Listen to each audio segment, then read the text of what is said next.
بلا جاری ہے، اس کو سنتے رہیے۔ 10ویں محرم اس واقعے کے کلائمیکس کا دن ہے۔ 11ویں محرم کو یہاں سے اہل بیت کا قافلہ اسیر ہو کے چلتا ہے، جس میں کٹے ہوئے سر ہیں،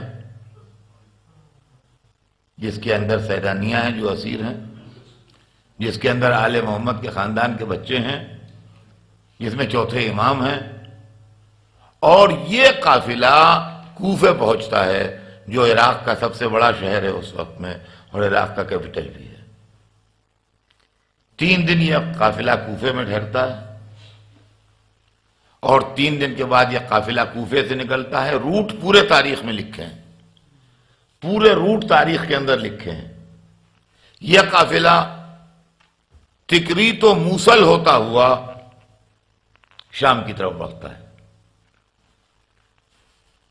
موصل بھی ایک بڑا شہر تھا، آج بھی ہے۔ تکریت بھی ایک شہر تھا، آج بھی ہے۔ یہ قافلہ تکریت و موصل ہوتا ہوا شام کی طرف بڑھتا ہے، راستے میں جتنے شہر ہیں ان سے گزرتا ہے، راستے میں جتنی آبادیاں ہیں ان سے گزرتا ہے، اور ہر ایک کو یہ بات معلوم ہوتی ہے کہ حسین شہید ہو گئے۔ سنے جائیے گا اس کو، یہاں تک کہ یہ قافلہ دمشق پہنچتا ہے۔ دمشق میں شہر کی آئینہ بندی ہوتی ہے، دربار سجایا جاتا ہے، بازار سجائے جاتے ہیں، ان سے ایک قافلہ گزر کے دربار میں جاتا ہے، اور اس کے بعد وہاں گفتگویں ہوتی ہیں، اور اس کے بعد یہ لوگ قید کر دیے جاتے ہیں۔ سال بھر یہ لوگ قید رہتے ہیں، 1 سال یہ لوگ قید رہتے ہیں۔ اس بیچ میں چوتھے امام کبھی کبھی دربار میں آتے ہیں، ان سے گفتگو ہوتی ہے، ان سے باتیں ہوتی ہیں۔ خالی یزید اکیلا نہیں بیٹھتا ہے، دربار میں سب سنتے ہیں۔ سال بھر کے بعد اسیروں کو قید سے رہائی ملتی ہے، یہ قافلہ وہاں سے نکلتا ہے، 8 دن آزاد رہ کے حسین کی ادا کرتا ہے، اور اس کے بعد شام سے چلتا ہے، کربلا آتا ہے، 3 دن کربلا میں رہتا ہے۔ تو کربلا میں آنے کی ڈیٹ ہمارے پاس ہے، اور کربلا آتا ہے یہ 20 صفر سن 62 ہجری کو۔ حساب جوڑ لیجئے گا آپ دماغ میں۔ جو واقعہ 26 رجب سن 60 ہجری میں شروع ہوا تھا وہ ابھی تک کنٹینیو ہے، اور یہ قافلہ آتا ہے 20 صفر سن 62 ہجری کو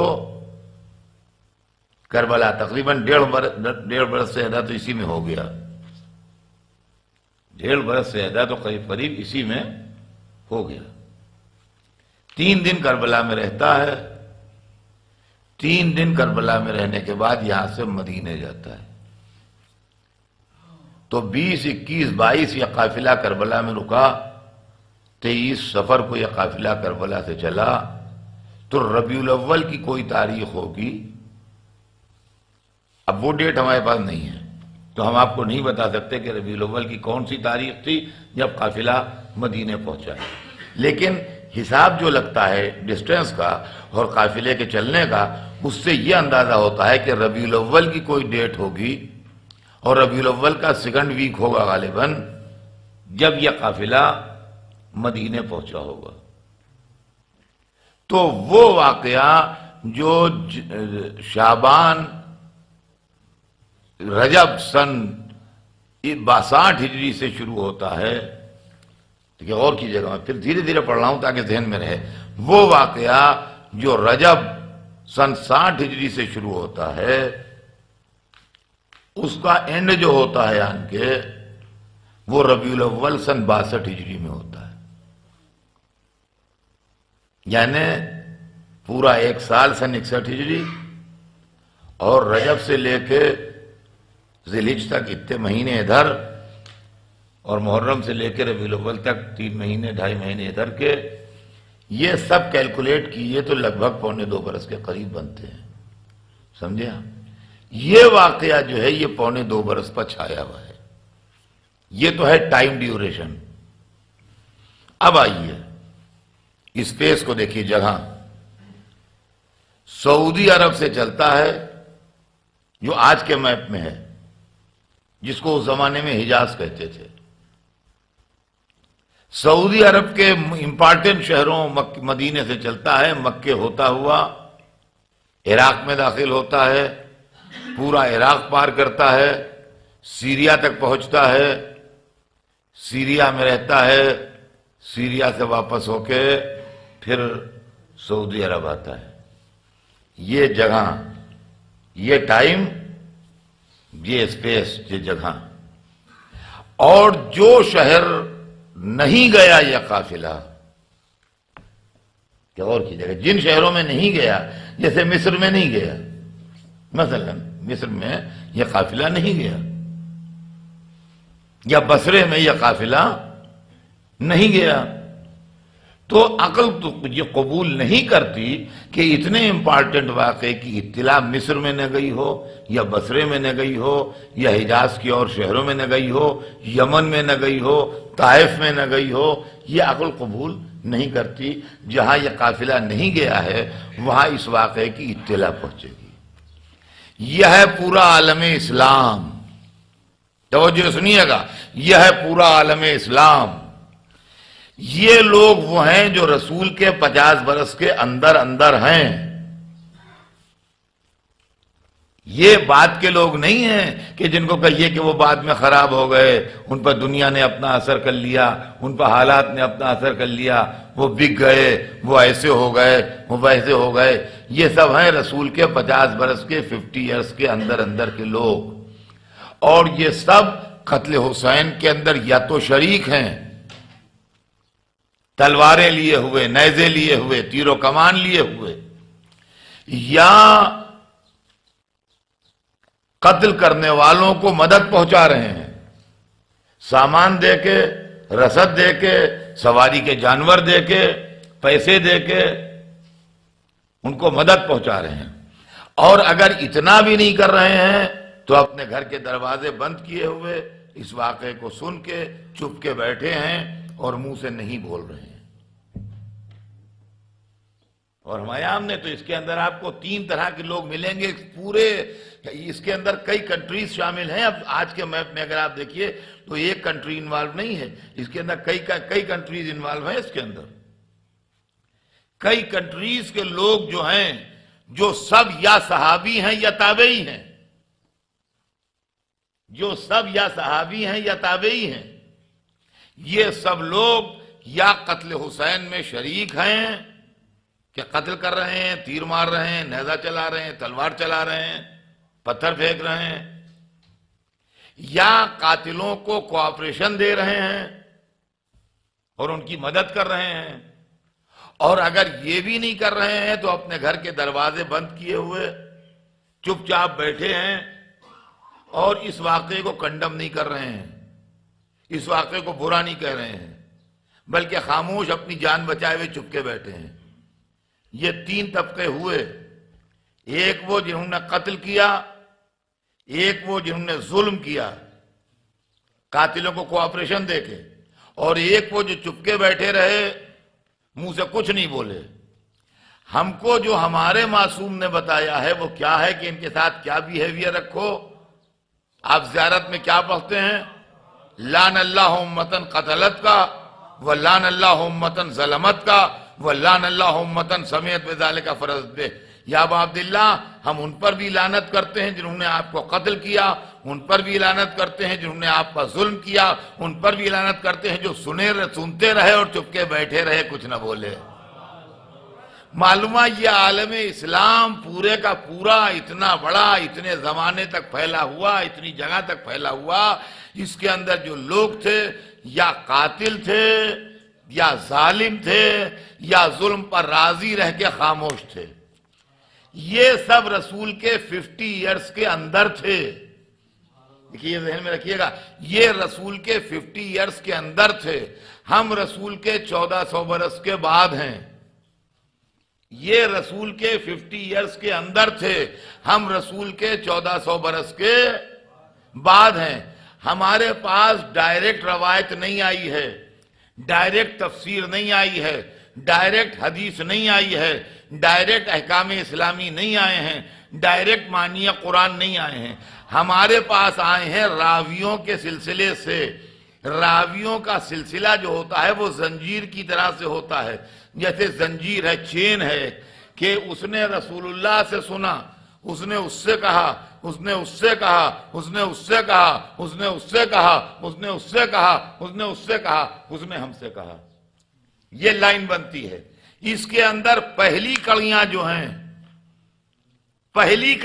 ہیں روایت کی، جو رسول سے ملی ہوئی ہیں، بالکل کلوز ہیں رسول سے، ان کے دامن پر خون حسین کا دھبا ہے۔ کہ غور کیجئے گا، ان کے دامن پر خون حسین کا دھبا ہے۔ اب اس کانٹے کو کوئی ہمارے دل سے نکالے تو ہمارا دل صاف ہو۔ دیکھیے میں بہت چھوٹی سی مثال دیتا ہوں، اور وہ مثال اس لیے دیتا ہوں کہ بچے سمجھ جائیں، اور آپ میں سے بہتوں کی سنی ہوئی مثال ہوگی، اس لیے کہ سینکڑوں دفعہ پڑھ چکا ہوں، اور ریکارڈ آپ نے میرے سنے ہیں کہ صاحب یہاں جو آرگنائزیشن ہے آپ کا، جو مجلسیں کر رہا ہے، انہوں نے چائے بنائی، اور کہا ایسی لاجواب چائے بنائی ہے کہ اس کے اندر بالائی بھی ہے، اور اس کے اندر بہترین دودھ بھی ہے، اور زعفران بھی ہے، اور ایسے ایسے میوے پڑے ہوئے ہیں کہ زندگی میں آپ نے کبھی وہ چائے نہ پی ہوگی، اور آپ چائے پی کے ضرور جائیے گا، نیاز کی چائے ہے، نظر کی چائے ہے، بہترین چائے بنی ہے، اور نہ ایسی زندگی میں کبھی پی ہے، اور نہ آئندہ کبھی پینے کا موقع ملے گا۔ یہ اتفاق سے، تقدیر سے آج ایسی بن گئی ہے، ورنہ روز روز ایسی چائے نہیں بنتی ہے۔ اب لوگوں کو جلدی ہو رہی ہے کہ جلدی اطہر صاحب مجلس ختم کریں تو ہم چائے پئیں، اور اس نے آن کی یہ بھی اعلان کر دیا کہ حضرات تکلف سے نہ پیجیے گا، یہ سوچ کے ختم ہو جائے گی۔ مجمع جتنا آتا ہے آپ دیکھتے ہیں، ہم نے 1000 کپ چائے بنوائی ہے، تو مجمع تو 1000 نہیں آتا ہے عورتیں مرد ملا کے، تو آپ اگر 2 کپ 3 کپ 4 کپ جتنے آپ کا دل چاہے، جب تک آپ کی نیت سیر نہ ہو جائے آپ پیتے رہیے گا، اور یہ سوچ کے نہ پیجیے گا کہ بس 1 کپ پی لیا آپ آگے نہیں پئیں گے، نہیں، یہاں اس کا معاملہ نہیں ہے، جتنا آپ سے پی جا سکے اتنی چائے پیجیے گا۔ اب سارا مجمع انتظار میں ہے کہ آج وہ چائے ملے گی لاجواب، کہ جیسی کبھی زندگی میں نہ پی ہو۔ اس کے بعد کوئی صاحب بیچ میں آئے مجلس میں، کہ 1 منٹ ایک اعلان کرنا ہے۔ انہوں نے کہا کہ ویری ساری، ہمارے کچھ لوگ دشمن بھی ہیں، اور ہمارے چائے کے 1 کپ میں ہمیں ریلائبل سورسز سے معلوم ہوا ہے کہ ہمارے چائے کے 1 کپ میں کسی نے پوٹیشیم سائنائڈ ڈال دیا ہے۔ مگر حضرات آپ چائے نوش کیجیے گا، اس لیے کہ ڈیتھ کی پاسبلٹی بہت کم ہے، 1 in 1000، 1 in 1000، تو اس سے زیادہ تو روڈ ایکسیڈنٹ کی پاسبلٹی ہوتی ہے، اس سے زیادہ تو ایئر کریش کی پالیسی ہوتی ہے، اس سے زیادہ تو خطرہ یوں ڈیلی سڑک کے اوپر چلنے میں ہوتا ہے۔ تو آپ ڈریے گا نہیں، ہمت نہ ہاریے گا، چائے پیجیے گا۔ مگر یہ ہے کہ میں نے اس لیے اطلاع دے دی کہ بعد میں کوئی یہ نہ کہے کہ صاحب ہمیں بتایا نہیں، یا اگر اتفاقاً کسی کے حصے میں وہ پیالی پڑ جائے تو بعد میں تو ہم اس سے معذرت کرنے جا نہیں پائیں گے، لہذا پہلی سے ویری سوری۔ لیکن پوٹیشیم سائنائڈ ملی ہوئی چائے پی کے وہ اسپتال میں زندہ تو رہے گا نہیں، جو اس سے جا کے ہاتھ جوڑ کے معافی مانگ لیں، تو وہیں پر ختم ہو جائے گا اسی سیکنڈ۔ لہذا ہم پہلے ہی سے اس سے معافی مانگ لیں تاکہ ہم پر ڈیو نہ رہے معافی مانگنا۔ اب جناب جیسے ہی مجلس ختم ہوئی، ادھر ٹیبل پر چائے بنی رکھی، سب لوگ ادھر سے جا رہے ہیں، 1-2 گز ٹیبل سے الگ ہٹ کے 2-3 میٹر۔ کہاں ہے؟ ارے چائے تو پیتے جائیے۔ ان کا کیا پیتے جائیے؟ آپ نے چائے میں تو زہر ملا کے رکھ دیا ہے، پیتے کیا ہے یہ؟ یا تو وہ پیالی الگ کیجئے جس میں زہر ملا ہوا ہے، ورنہ ساری چائے میں زہر ہے۔